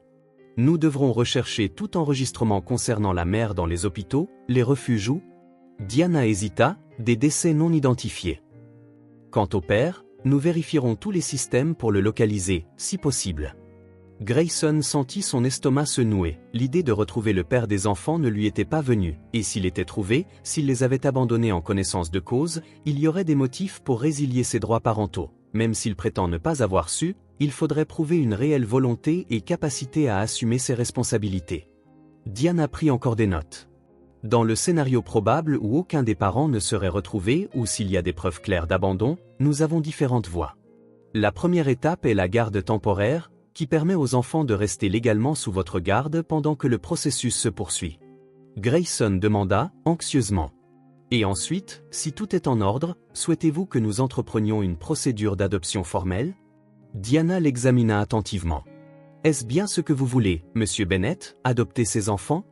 La question directe surprit Grayson. Il n'avait même pas formulé cette pensée à voix haute, mais sa réponse vint sans hésitation.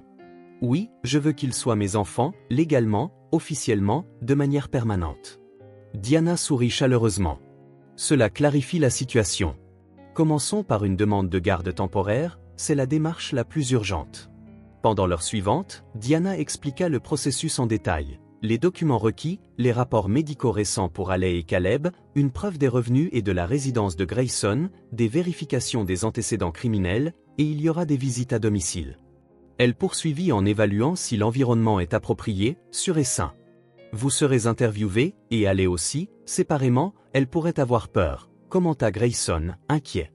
Oui, probablement, mais nous lui expliquerons d'une manière adaptée à son âge, elle doit comprendre que nous ne la séparons pas de son frère, ajouta Diana.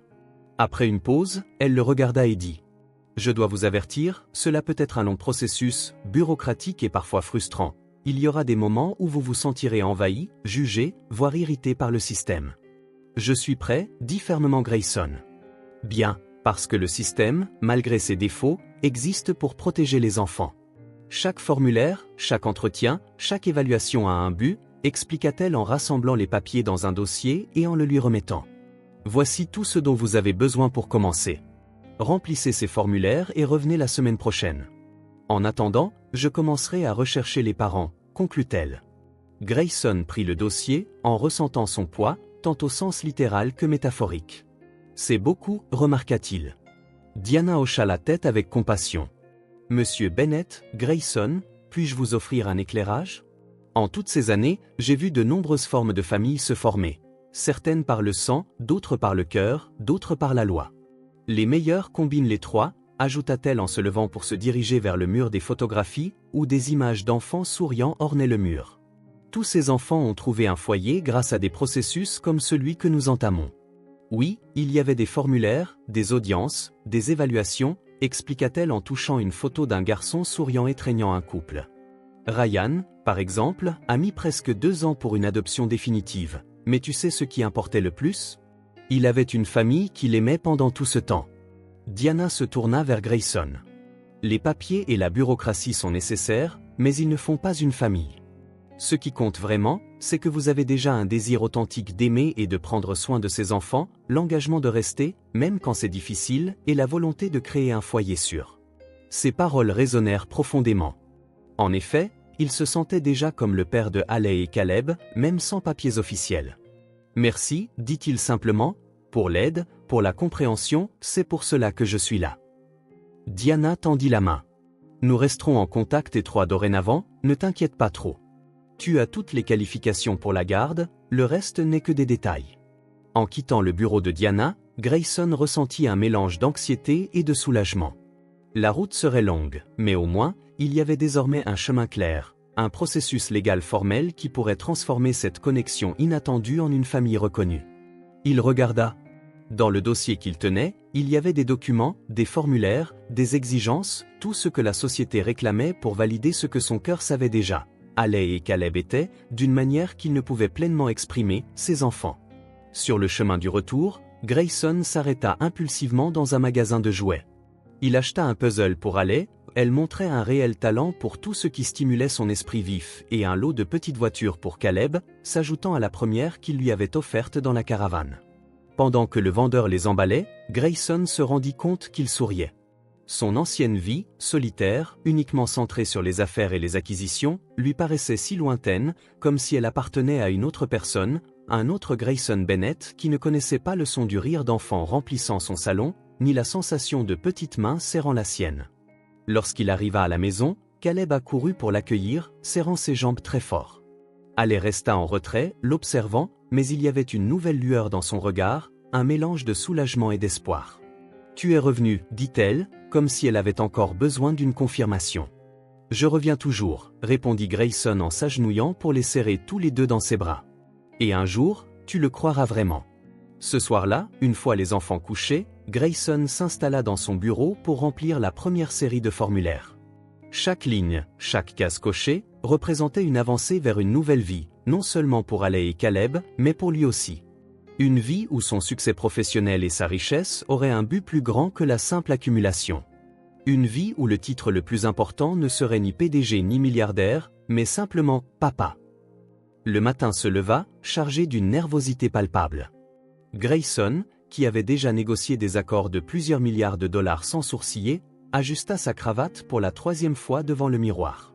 Son angoisse ne venait pas de lui-même, mais de Haley et Caleb. La journée pouvait officiellement les intégrer à sa famille ou briser à nouveau leur jeune vie. Dans le salon, Caleb jouait distraitement avec sa voiture rouge, le premier cadeau reçu. Il portait une chemise bleu clair et un pantalon de ville, des vêtements neufs achetés pour ce grand jour. Ses cheveux, désormais toujours coupés et soignés, encadraient un visage plein de couleurs et de vie, rien à voir avec le petit garçon apeuré et malade de la caravane. Haley était assise au bord du canapé, ses jambes se balançant au-dessus du sol. Sa robe bleu marine, ceinturée de blanc, était son choix après une heure passée au rayon enfant du grand magasin. « Il faut que ce soit sérieux, pour que le juge voie qu'on est présentable », avait-elle expliqué avec le sérieux d'une avocate, faisant sourire Grayson devant sa maturité précoce. « Prêt à partir ?» demanda-t-il en regardant sa montre. Haley hocha la tête, le regard concentré comme si elle se préparait à un examen crucial.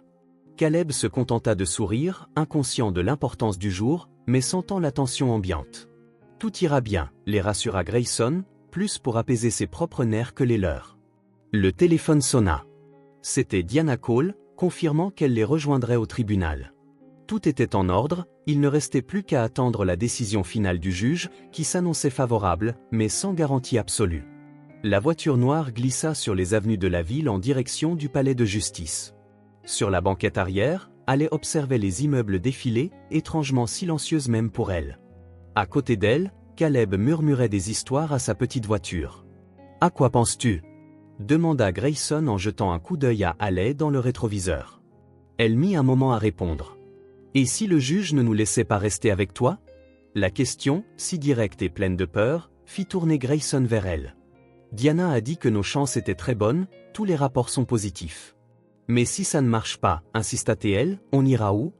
Haley, dit doucement mais fermement Grayson. « Peu importe ce qui se passe aujourd'hui, je ne vous abandonnerai pas.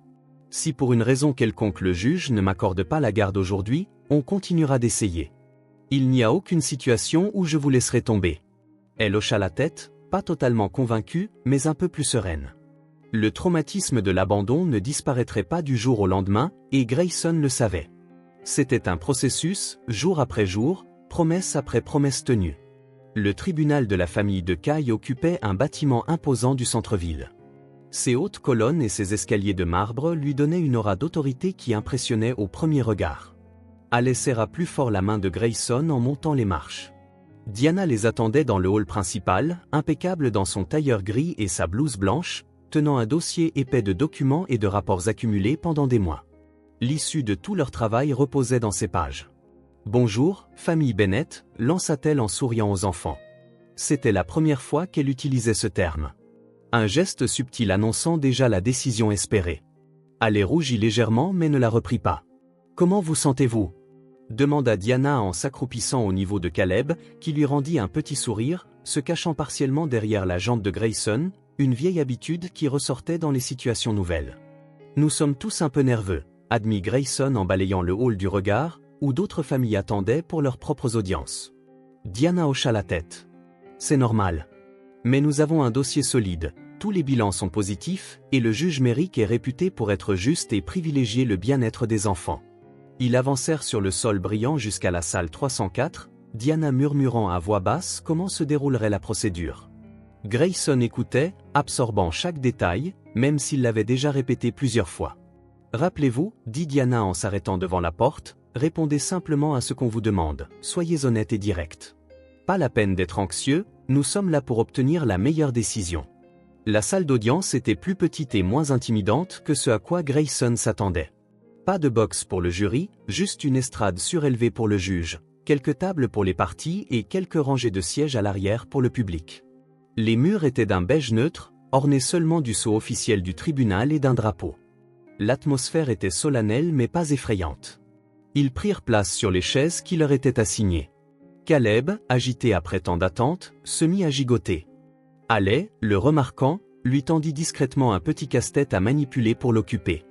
Grayson observa leur échange, frappé une fois de plus par la sensibilité de Haley aux besoins de son frère. À exactement 10 heures, une porte latérale s'ouvrit. Tout le monde se leva lorsque le juge Merrick entra, suivi d'une jeune femme portant un dossier mince, la procureure représentant l'État. Le juge était un homme dans la soixantaine, aux cheveux gris soigneusement coupés, le visage sérieux mais pas sévère. Il portait des lunettes à monture fine, qu'il ajustait parfois en lisant, et dégageait une autorité dénuée d'arrogance. « Bonjour à tous », dit-il en s'asseyant. « Affaire numéro 47329B, demande de garde temporaire déposée par M. Grayson Bennett pour les mineurs Haley et Caleb Miller. Sont présents le demandeur, les enfants, l'assistante sociale Diana Cole et la procureure Dr Martins. Nous pouvons commencer. » La première partie de l'audience se déroula de manière méthodique. Le juge examina les documents, prenant parfois des notes et s'éclaircissant la gorge en absorbant les informations. Diana présenta les rapports de visite à domicile, les évaluations psychologiques, les preuves de scolarisation et les suivis médicaux des enfants. La procureure posa quelques questions techniques concernant la recherche des parents biologiques. « Monsieur Bennett, dit enfin le juge en le regardant directement, je dois dire que je suis impressionné par votre engagement envers ces enfants. Il est rare de voir une telle implication quand il n'existe aucun lien familial préalable. » « Merci, votre honneur, répondit Grayson, sentant son cœur s'accélérer légèrement, un bon signe, peut-être. Pourriez-vous expliquer à la cour comment vous avez rencontré Haley et Caleb? Grayson inspira profondément et raconta sa rencontre avec Haley, qui vendait des bonbons sur le trottoir, les visites suivantes, la découverte de la caravane, la maladie de Caleb et leur installation progressive chez lui. Il ne cacha pas qu'il n'avait pas immédiatement prévenu les autorités, point que Diana avait déjà clarifié, le jugeant compréhensible dans les circonstances. « Et quelle est votre motivation principale pour demander la garde légale ?» Grayson jeta un bref regard vers les enfants avant de répondre. « Ils ont besoin de stabilité, de sécurité, d'amour. J'ai compris que je voulais leur apporter tout ça, pas seulement financièrement, mais aussi affectivement. Rendre officiel ce que nous ressentons déjà, que nous sommes une famille. » Le juge hocha la tête, apparemment satisfait. Il se tourna ensuite vers Haley, adoucissant sa voix. « Haley, puis-je te poser quelques questions ?» La fillette se redressa sur sa chaise et acquiesça avec sérieux. « Comment trouves-tu la vie chez M. Bennett ?»« C'est bien, dit-elle d'une voix faible mais ferme. Il s'occupe de nous comme il faut, il y a toujours à manger, des vêtements propres, et il emmène Caleb chez le docteur quand c'est nécessaire. Te sens-tu en sécurité là-bas ?» Haley hocha la tête. « Oui. Il ne nous crie jamais dessus, même quand je casse quelque chose par accident. Et il laisse la lumière du couloir allumée si j'ai peur la nuit. » Le juge esquissa un léger sourire. « Et ton petit frère, est-ce qu'il a l'air heureux, lui aussi ?» Comme s'il avait compris la question, Caleb regarda le juge, avec la simplicité propre à l'enfance, désigna Grayson. « C'est mon papa, maintenant. » Un silence stupéfait s'installa. Haley dévisagea son frère, surprise. Grayson sentit un nœud se former dans sa gorge. Diana sourit discrètement. Le juge se racla la gorge, ajustant ses lunettes comme pour masquer sa propre émotion face à la sincérité du petit garçon. Eh bien, je crois que cela répond à ma question. Il retourna à ses papiers, retrouvant un ton plus formel. Tous les rapports sont exceptionnellement positifs. Les conditions matérielles et affectives dépassent les attentes. Le seul point en suspens concerne le statut légal des parents biologiques. Diana s'avança. Votre honneur, comme détaillé aux pages 42 à 47 du rapport, nous avons effectué des recherches approfondies pour retrouver le père, M. Robert Miller, sans succès. Aucune trace de sa localisation, ni dans les systèmes publics ni privés, depuis 3 ans. Concernant la mère, Madame Emma Miller, nous n'avons trouvé aucune trace concluante non plus, bien qu'il y ait eu des indices selon lesquels elle aurait séjourné dans des refuges temporaires il y a environ 9 mois, toujours dans un état de santé précaire. Le juge acquiesça en feuilletant les documents. Il semblait sur le point de parler quand la porte de la salle s'ouvrit brutalement. Un employé du tribunal s'avança à pas rapides et lui remit une enveloppe. « Désolé pour l'interruption, votre honneur, dit-il à voix basse. C'est une information urgente liée à la présente affaire. » La tension grimpa tandis que le juge ouvrait l'enveloppe et parcourait son contenu. Son expression changea presque imperceptiblement, sa mâchoire se crispa, ses sourcils se froncèrent légèrement. Il jeta un coup d'œil aux enfants, puis à Grayson. « Mademoiselle Cole, pouvez-vous approcher, s'il vous plaît ?» Diana se leva et avança vers le juge, qui se pencha pour lui parler doucement, de sorte qu'eux seuls puissent entendre. Grayson observa le visage de Diana pâlir. Elle hocha la tête à plusieurs reprises, posa une brève question, puis hocha encore la tête avant de regagner sa place. Se penchant vers Grayson, elle murmura d'une voix tremblante. « Ils ont retrouvé Emma Miller. Elle est décédée il y a 3 jours dans un hôpital public de la périphérie, de la tuberculose à un stade avancé aggravé par une malnutrition sévère. Elle avait été admise comme patiente non identifiée, mais ses empreintes ont été reconnues ce matin. » Grayson sentit l'air se retirer de ses poumons. Il jeta un regard vers Haley et Caleb, toujours inconscients de la nouvelle. Cela confirmait qu'ils étaient orphelins, tout en supprimant le dernier obstacle légal à la garde. Un mélange déstabilisant de soulagement où le processus serait plus simple et de chagrin pour les enfants, qui venaient de perdre officiellement leur mère, s'empara de lui, teinté de culpabilité d'éprouver un tel soulagement. Il imagina Emma Miller mourant seule, sans doute en pensant à ses enfants jusqu'à son dernier souffle. « Je vais ordonner une courte suspension », déclara le juge, conscient de l'impact émotionnel. 15 minutes pour assimiler cette nouvelle information. Dès que le juge quitta la salle, Diana se tourna vers Grayson, sa voix basse et rapide. « Il faut qu'on le dise aux enfants, surtout à Haley. Elle doit l'entendre de nous, pas le découvrir par hasard dans la salle d'audience. » Grayson acquiesça, se préparant à une discussion qu'aucun adulte ne devrait avoir à mener avec un enfant. Il s'agenouilla devant le frère et la sœur, qui le regardaient avec curiosité. « Haley, Caleb, je dois vous parler de quelque chose d'important. » Le visage de Haley changea aussitôt, comme si elle sentait la mauvaise nouvelle. « C'est à propos de nous et toi ?» demanda-t-elle, inquiète. « Pas exactement. C'est à propos de votre maman. » Ses yeux s'agrandirent, un mélange d'espoir et de crainte. « Ils l'ont retrouvée ? Elle revient ?» La question, pleine d'attente, lui fendit le cœur. Il prit ses petites mains dans les siennes. « Allez, tu te souviens comme on a parlé de la grande maladie de ta maman quand elle est partie chercher de l'aide ?» Elle hocha lentement la tête. On a appris qu'elle était vraiment très malade, qu'elle voulait vraiment guérir pour revenir. Elle est allée à l'hôpital pour se soigner. Il s'interrompit, cherchant les mots les plus doux. « Mais sa maladie était trop grave, ma puce. Elle s'est battue de toutes ses forces, mais elle n'a pas survécu. » La compréhension se peignit sur le visage de Haley en plusieurs étapes, d'abord la confusion, puis le refus, et enfin la douleur brute. « Elle est morte ?» souffla-t-elle à peine. « Oui, ma chérie. Je suis désolé. » Des larmes silencieuses coulèrent sur ses joues, sans sanglots, juste une tristesse muette déchirante.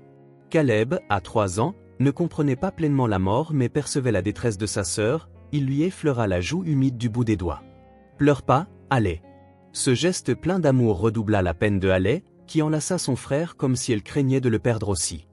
Grayson les prit tous deux contre lui, tentant de partager un peu de leur souffrance. Diana, les yeux embués, respecta leur deuil en silence.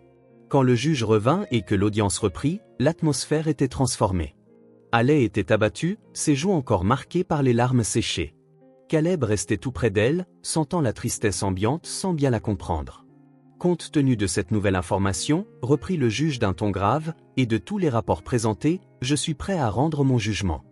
Avec la confirmation du décès de Madame Miller et l'absence prolongée de Monsieur Miller, il est établi qu'il y a abandon légal. Nous pouvons donc accorder la garde temporaire. Il signa des documents et les tendit au greffier. La garde temporaire de Haley et Caleb Miller est donc accordée à Monsieur Grayson Bennett pour une période initiale de 6 mois, avec visite mensuelle des services sociaux. Après cette période, sous réserve d'évaluation favorable, nous pourrons envisager de convertir cela en garde permanente, avec la possibilité d'une adoption complète si vous le souhaitez. Les mots du juge, formels et précis, paraissaient décalés face à l'émotion générale dans la salle. Garde temporaire, supervision, évaluation, autant de termes administratifs qui ne rendaient pas justice à la profonde transformation en cours. C'était la reconnaissance officielle d'une famille formée non par le sang, mais par une rencontre fortuite entre un homme solitaire et 2 enfants abandonnés. Des questions ? Conclut le juge. Grayson secoua la tête. Diana murmura « Merci, votre honneur », à peine audible. Dans ce cas, l'audience est levée. Tandis qu'ils rassemblaient leurs affaires, le juge Merrick s'approcha de Grayson d'un air plus personnel. « Monsieur Bennett, j'ai présidé de nombreuses audiences similaires, et il est rare de voir un tel dévouement. Ces enfants ont de la chance de vous avoir rencontré. »« C'est moi qui ai de la chance, votre honneur », répondit Grayson en jetant un regard à Haley et Caleb. « Vraiment. » Le trajet du retour se fit dans le silence. Caleb s'endormit sur la banquette arrière, épuisé par cette intense journée. Haley, le regard perdu par la vitre, contemplait la ville défiler, enfermée dans ses pensées. Grayson n'essaya pas de parler. Il savait qu'elle avait besoin de temps pour accepter la mort définitive de sa mère, une réalité qu'elle devinait déjà, mais qu'elle venait de voir confirmée. À la maison, la gouvernante avait préparé un déjeuner simple. Personne n'avait vraiment faim, mais Grayson insista pour qu'il mange au moins un peu, surtout Caleb, qui ne comprenait pas complètement pourquoi tout le monde était si silencieux. Dans l'après-midi, Haley s'enferma dans sa chambre avec des crayons et du papier, sa manière à elle de gérer ses émotions. Grayson la laissa faire, jetant parfois un coup d'œil discret pour s'assurer qu'elle allait bien. Caleb joua dans le salon, plus calme que d'habitude, sentant que l'ambiance était différente. En début de soirée, tandis que Grayson préparait un dîner léger, Haley apparut dans la cuisine, tenant quelque chose, le vieux panier en osier, celui qu'elle utilisait pour vendre des bonbons, l'objet qui avait tout déclenché. « Je veux que tu l'aies, dit-elle en lui tendant le panier. C'est comme ça que tout a commencé. » Grayson essuya ses mains dans un torchon et s'accroupit. « Tu en es sûr ? Je sais à quel point il compte pour toi. » Haley hocha la tête. « Maman me l'avait donné quand j'ai commencé à vendre des bonbons.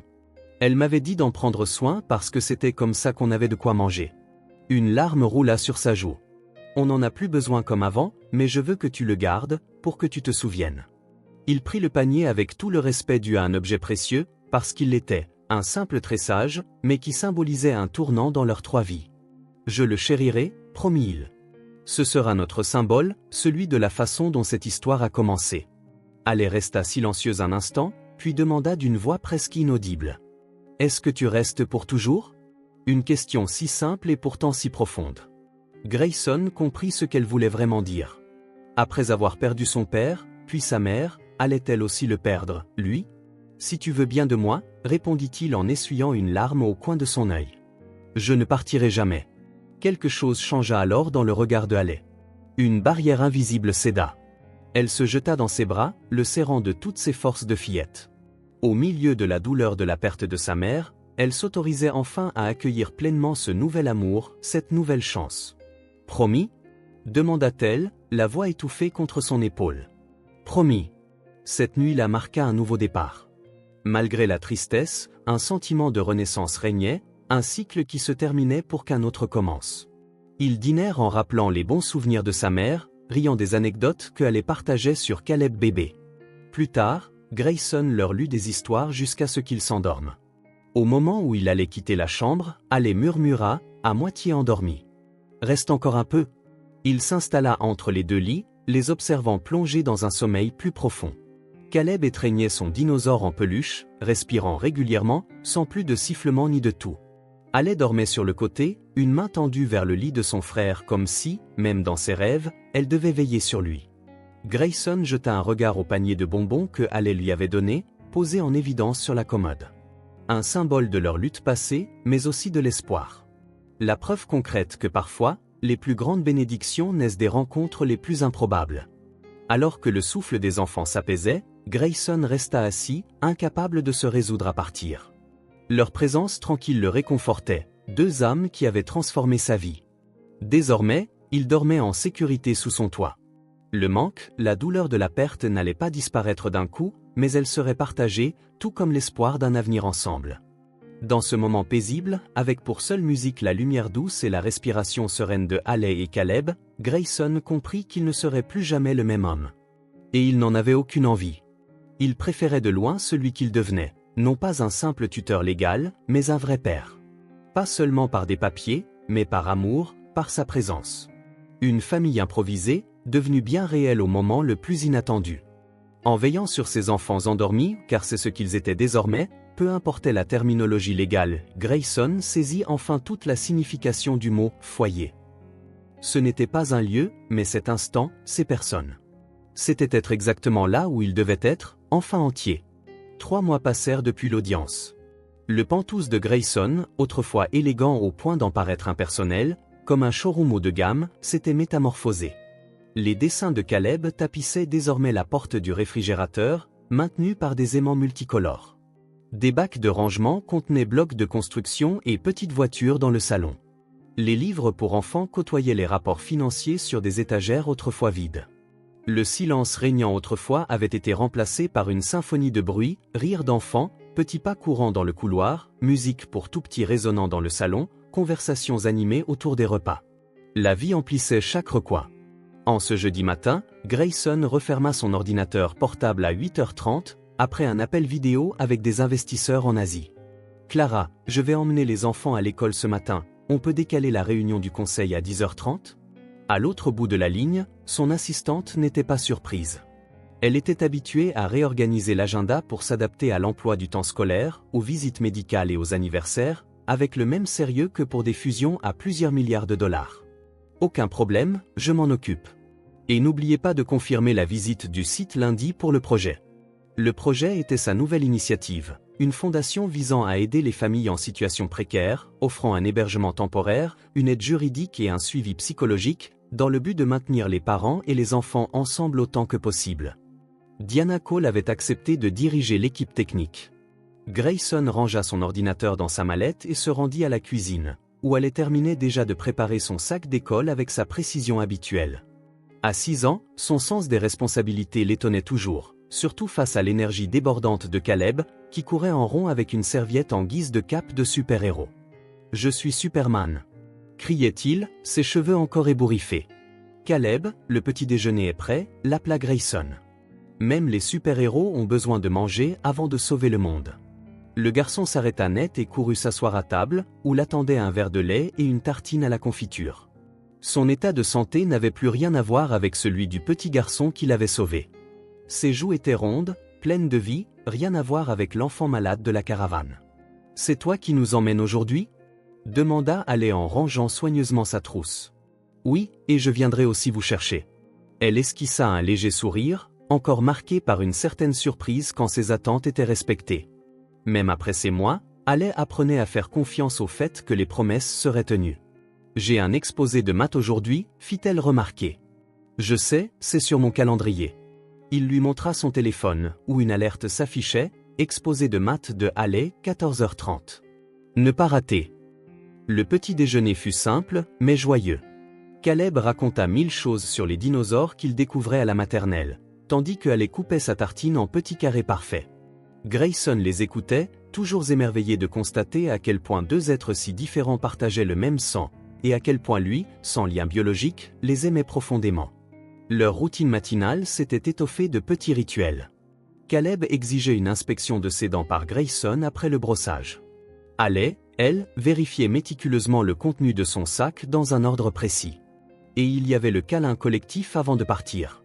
En voiture, Caleb fredonnait à l'arrière tandis que Haley lisait un livre pour enfants, déjà bien avancé pour son âge. « Tu es silencieuse aujourd'hui » fit remarquer Grayson. Haley referma son livre, gardant un doigt pour marquer la page. « Je pensais, maman. » Grayson resta silencieux, attendant qu'elle poursuive. « À l'école, c'est bientôt la fête des mères.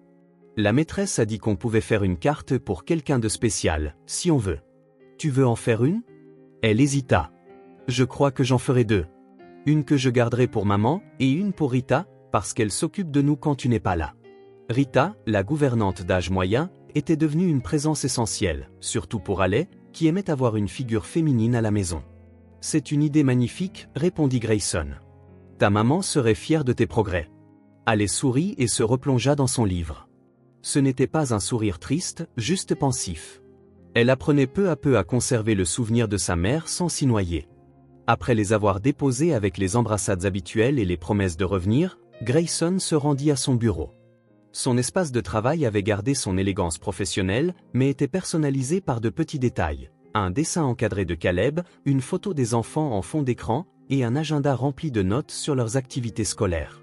La réunion du conseil porta sur le nouveau projet social. Certains investisseurs conservateurs s'inquiétaient de voir des fonds dirigés vers une entreprise apparemment non rentable. Bennett, je comprends votre enthousiasme, lança un administrateur âgé en costume impeccable, mais nous devons aussi considérer les retours financiers. Grayson sourit calmement. Le retour dépasse la finance. Même s'il existe aussi à ce niveau. Pensez à l'image positive, à la fidélisation de clients sensibles aux actions sociales, aux partenariats possibles avec les organismes publics. Il marqua une pause. Et surtout, chaque enfant qu'on aidera à rester avec sa famille, ou à trouver un foyer sûr, c'est un investissement dans l'avenir. On parle d'un impact sur plusieurs générations. Sa conviction était contagieuse. À la fin, même les plus sceptiques se rallièrent pour appuyer le projet pilote. Grayson savait que cette passion nouvelle était tout sauf fortuite. Son vécu avec Haley et Caleb nourrissait chacun de ses mots. La semaine suivante reprit un cours apaisant. Les dimanches étaient devenus les matins « pancakes », les vendredis des soirées cinéma en famille, avec pop-corn et couvertures étalées dans le salon. Les mardis étaient consacrés à la cuisine, activité joyeusement chaotique. Une des traditions les plus précieuses s'installa presque par hasard. Après l'histoire du soir, Grayson restait discuter dans la chambre des enfants, dans la pénombre. C'était là que surgissaient les questions les plus profondes, surtout de la part de Haley. « Tu crois que mon père reviendra un jour ? Tu t'es déjà senti aussi seul que nous ? Si tu pouvais choisir, tu voudrais des vrais enfants à toi ?» Cette dernière question le décontenança. « Vous êtes mes vrais enfants, Haley. Être une famille, ce n'est pas seulement une question de lien de sang. Mais si tu avais d'autres enfants, qui te ressembleraient ?» Grayson sourit dans l'obscurité. « Peut-être qu'un jour, j'aurai aussi des enfants biologiques. Mais ça ne changera pas ce que je ressens pour vous.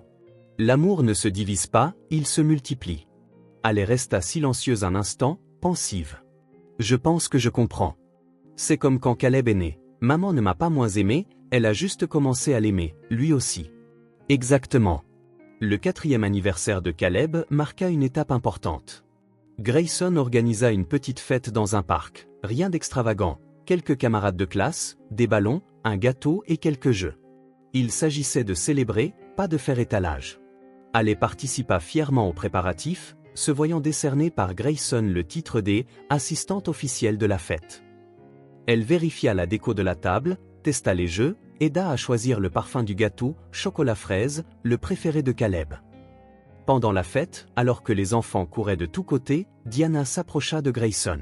« Vu que ça fait presque 6 mois depuis l'audience pour la garde provisoire, je pense qu'on peut déposer la demande pour la garde permanente. » Grayson essaya de paraître tranquille, même si la nouvelle le comblait de joie. « Et après, on pourra envisager l'adoption ? » « Absolument. Surtout avec tout ce qui s'est passé, et le lien évident qui s'est créé. » Diana sourit en regardant Caleb, plié de rire en tentant de frapper une pinata. « Regardez-les, Grayson. Ils sont vos enfants, à tous points de vue. » En fin d'après-midi, après la fête, ils rentrèrent à la maison, fatigués mais heureux. Caleb s'endormit dans la voiture, serrant contre lui un dinosaure en peluche, son cadeau préféré. Haley, les yeux rivés aux lumières de la ville, déclara doucement. « C'était une bonne journée. C'était parfait. Tu mérites plein de journées comme ça. » Une fois rentré, Grayson emporta Caleb endormi jusqu'à son lit. De retour dans le salon, il trouva Haley assise à la table, absorbée par un dessin. « Je peux voir ?» demanda-t-il en prenant place à côté d'elle. Elle lui montra son esquisse inachevée, 3 silhouettes main dans la main, devant une maison. Une grande, 2 petites. Un grand soleil jaune dans le ciel, et dans un coin, une petite étoile brillante. « C'est nous, expliqua-t-elle, et cette étoile, c'est maman qui nous regarde d'en haut. » Grayson sentit sa gorge se nouer. C'est magnifique, tel. Je vais l'accrocher au frigo quand tu auras fini. Je veux écrire quelque chose de spécial, d'abord.